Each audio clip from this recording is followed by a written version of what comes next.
Du Salon du Livre de Saint-Pierre-la-Garenne, j'ai le plaisir d'accueillir, de recevoir Romain Slocombe. Romain, bonjour. Bonjour. Hein. Alors Romain, il y a beaucoup de choses à dire sur vous.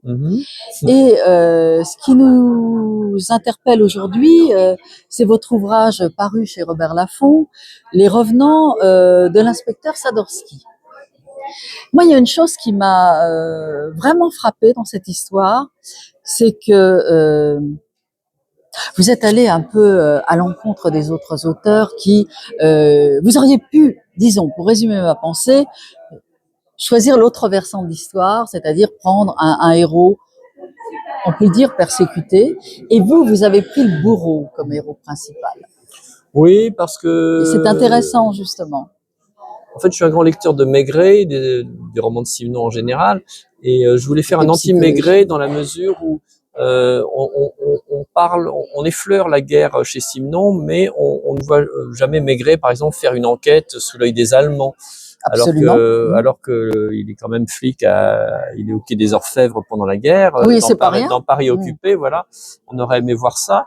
Et je me suis dit que finalement le policier était le véhicule idéal pour que le lecteur puisse rentrer chez tout le monde, en fait, parce que le policier peut rentrer chez tout le monde, il est un peu au courant quand même des coulisses de ce qui se passe.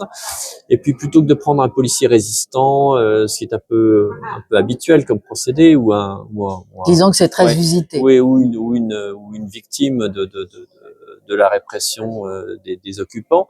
Je me suis dit non, on va prendre un salaud. Et tout va être vu par le lecteur, va finalement vivre l'occupation comme si travers un salaud. Voilà, comme si la caméra était posée sur l'épaule du salaud et qu'on l'entende penser, parler, etc. Alors, ce qui est terrible justement dans cette histoire, par exemple, vous avez des films dont le héros principal est un salaud, on finit par l'aimer. Mais là, justement, par le fait de ses actions, ce salopard, on ne peut pas l'aimer. On peut pas parce qu'il va vraiment faire des choses tellement immondes, vraiment horribles.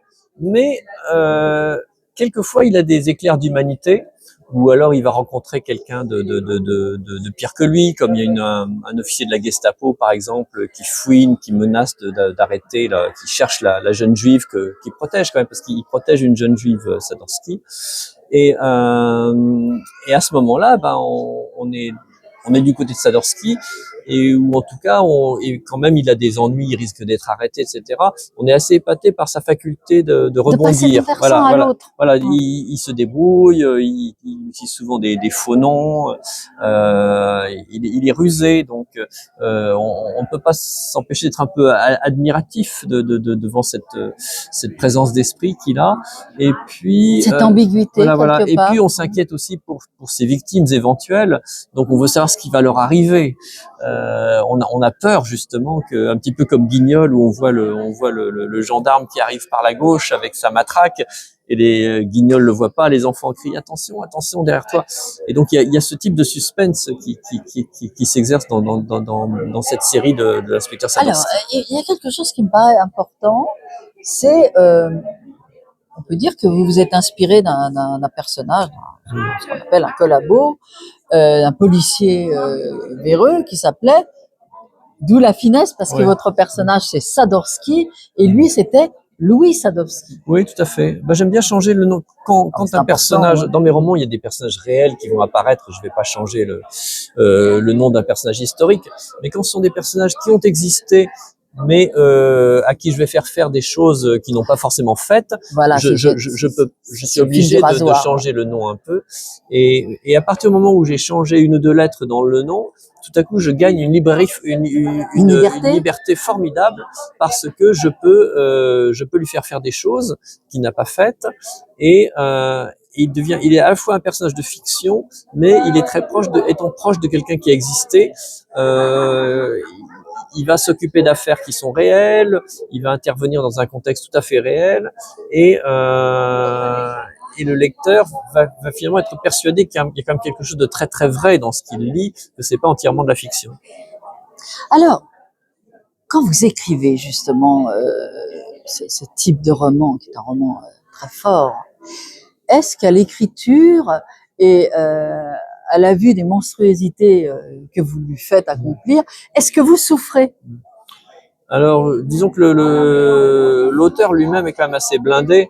Mais c'est vrai que quand je devais décrire par exemple la rafle du Veldiv, qui est un des épisodes les plus horribles de l'occupation et auquel la police française a été mêlée de près, bah là j'étais vraiment indigné, écœuré, parce que j'ai fait exprès de garder en réserve beaucoup de récits pour les lire au moment où j'écrivais, pour être, par exemple, c'est assez peu connu, mais il y a des familles juives où les mères ont jeté leurs enfants ou leurs enfants par la fenêtre parce que pressentaient ce qui allait arriver et ne voulant pas que leurs enfants soient déportés, et elles se sont jetées dans le vide à la suite de leurs enfants.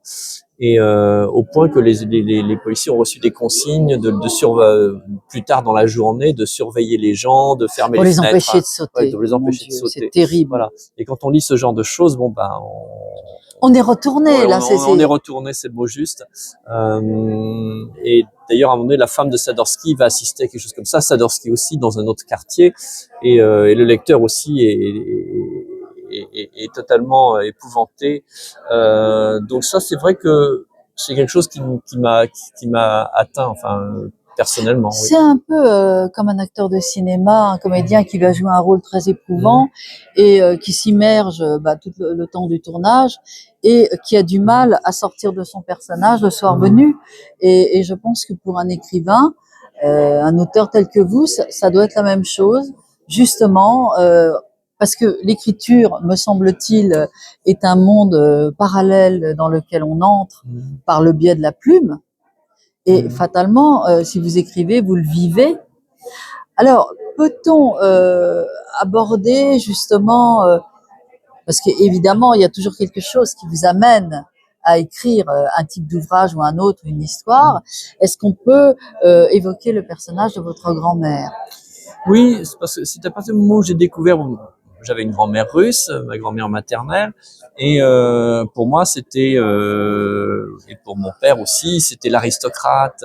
Donc quand j'étais enfant, je rêvais à des histoires de cosaques, parce que je me disais que j'avais peut-être des ancêtres cosaques, etc. Et longtemps après son décès, grâce à sa sœur aînée qui était toujours vivante, j'ai appris que c'était deux sœurs juives qui avaient quitté, peu avant la révolution russe, qui avaient quitté la Crimée. Leur père était un avocat juif, et en fait, pour moi, ça a été une nouvelle extraordinaire, parce que ça me faisait très plaisir, parce que j'avais beaucoup d'amis juifs, j'avais des affinités aussi culturelles. Peut-être encore une manière de vous rapprocher d'eux, finalement. Oui, tout à fait. Et là, bon, l'art juif, l'humour juif, tout ça, c'est des choses qui me parlaient. Et de savoir que j'avais quand même un lien de sang, non pas religieux, parce que je suis pas religieux, et puis de toute façon, c'était pas seulement ça, c'était plutôt l'esprit juif qui me fascinait. Un lien très fort, et puis c'est toute une culture. Tout à fait. C'est important de le souligner, me semble-t-il. Et ayant compris pourquoi ma grand-mère me disait, je peux pas pardonner aux Allemands.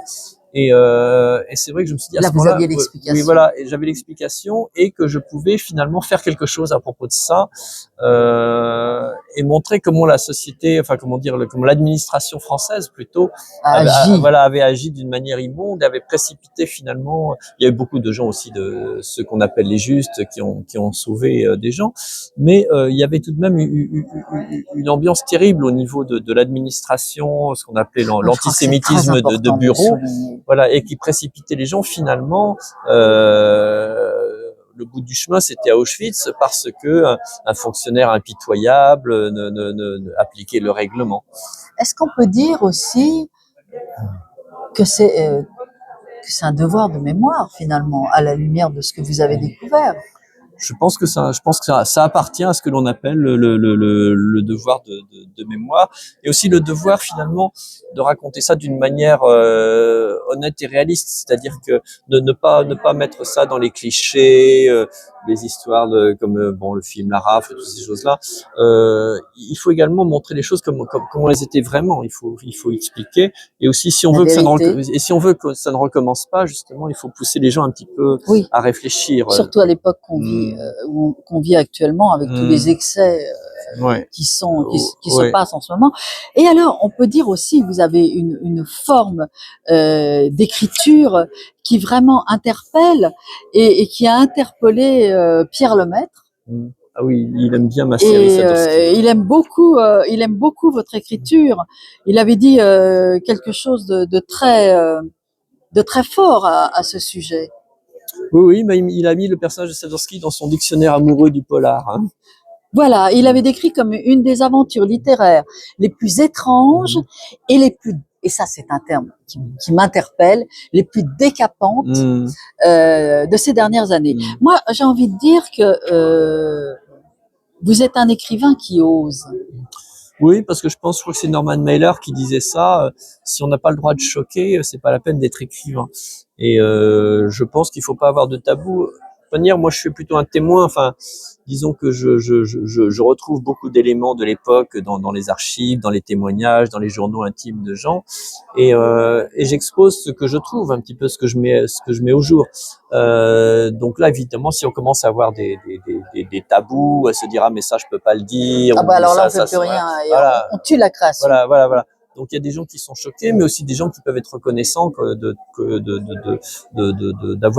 recevoir une vision juste finalement des faits. Je ne pense pas honnêtement que le but d'écrire, la finalité soit de plaire, contrairement oui, vous avez à raison. ce qu'on pense.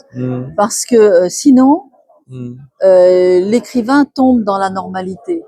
Oui, l'écrivain c'est quelqu'un qui doit d'abord raconter une bonne histoire. Et c'est pas parce que les personnages ne sont pas bons, au sens pas gentil, que l'histoire n'est pas bonne. Exactement. C'est la nuance est très importante. Alors donc cette interview concerne les revenants de l'inspecteur Sadowski chez Robert Laffont et justement la lecture d'un livre aussi fort. J'ai envie de vous demander s'il va encore y avoir une suite prochainement. Il faut que je l'écrive parce que le projet qui a pris de l'ampleur au cours de l'écriture, au début, ça devait être une seule trilogie. Et puis finalement, comme en plus les lecteurs ont suivi, donc l'éditeur quand le livre se vend, bah il est partant pour continuer. Et moi-même, je me suis pris d'affection pour mes personnages et pris beaucoup d'intérêt pour finalement ce qui devenait une fresque assez ambitieuse. Et puis de voir les années d'occupation s'écouler. Et quand à la libération de Paris commence l'épuration, là je me suis dit que je tenais un sujet qui lui est tabou d'ailleurs pour le coup, et très tabou, voilà. Oui. Et que donc la France de l'épuration est une France assez écœurante d'ailleurs aussi. Oui, dont on n'a pas envie de parler finalement, on a tendance à l'étouffer sous un tapis, mais pour le romancier c'est vraiment un gros sujet, très révélateur et donc là, mon idée, c'est d'arriver jusqu'au bout de l'année 1945. C'est-à-dire que le dernier épisode qui va s'appeler Sadowski et la mort subite. Tout un programme. Voilà, il y a des lecteurs qui pensent qu'il va mourir, mais je n'en sais rien. Mais non, c'est pas ça. C'est peut-être la mort subite qui va faire subir aux autres. Voilà, ça peut être ça aussi. Donc, en tout cas, j'ai le titre et donc ça va se passer dans la deuxième moitié de l'année 1945. On peut dire qu'à l'écriture de cette trilogie, vous vous êtes laissé embarquer par vos personnages quelque part. Ils vous ont emporté. Oui, parce que c'est vrai que il y a une relation qui s'instaure finalement entre relation parallèle entre l'écrivain et ses personnages. Mais pour moi, c'est parce que souvent les gens me disent mais comment pouvez-vous vivre avec ce type-là? Vous allez avoir des séquelles, ça doit être très dur. Non, parce que pour moi, ce sont mes acteurs. C'est-à-dire que mon personnage de Léon Sadowski, c'est un personnage de roman. Ce n'est pas le policier Louis Sadowski. Je ne vis pas avec Louis Sadowski en permanence. La notion, l'attirance est importante. Je vis avec un personnage, mais qui est un peu mon acteur fétiche, on pourrait dire. C'est-à-dire que pour moi, c'est un petit peu comme Anthony Hopkins qui jouait Le Silence des agneaux. Voilà, c'est le serial killer.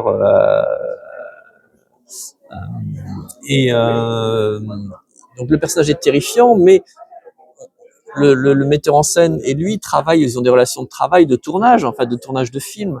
Donc pour moi, ce sont quand j'écris, j'ai l'impression de retrouver en fait le plateau du film qui est en train d'être tourné ou la scène du théâtre où on fait les répétitions.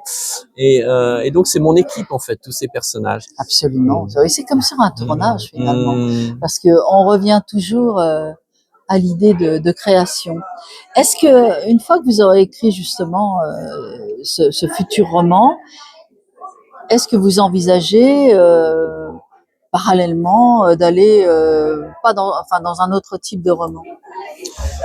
Alors, je dois dire que je me suis pris non pas d'affection, mais de grand intérêt pour cette période, les années 40.